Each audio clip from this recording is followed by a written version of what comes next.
మిథున వాళ్ళ ఇంటి నుండి రాగానే లలిత వాళ్ళని హరివర్ధన్ ఇలా అడుగుతూ ఉంటాడు. ఏంటి మీ కూతుర్ని తీసుకురావడానికి వెళ్ళావు కదా, నీ కూతురు నీకు ఎలాంటి సమాధానం ఇచ్చింది, ఎలాంటి తీర్పు ఇచ్చింది చెప్పు అని చెప్పి అంటూ ఉంటాడు. అది వినగానే అక్కడ ఉన్న లలిత అయితే వాళ్ళ ఆయన కాళ్ళు దగ్గర పడి ఇలా అంటూ ఉంటుంది.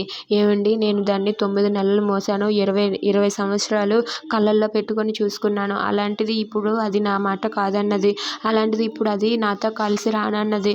అలాంటి నేను ఇప్పుడు ఏం చేయాలో నాకే అర్థం కావటం లేదు.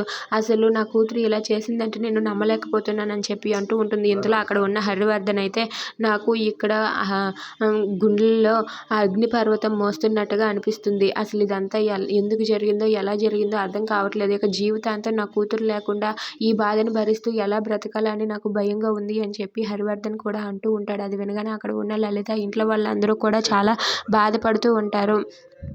ఇక అక్కడే ఉన్న లలిత అయితే తను ఇలా చేస్తుందని నేను అస్సలు అనుకోలేదండి. మన కూతురు మిథునని మనం కళ్ళల్లో పెట్టి చూసుకున్నాం, కానీ అక్కడ తను ఎన్ని కష్టాలు పడుతుందో నేను కళ్ళారా చూసినాక నా మనసు అయితే తరుక్కుపోయింది.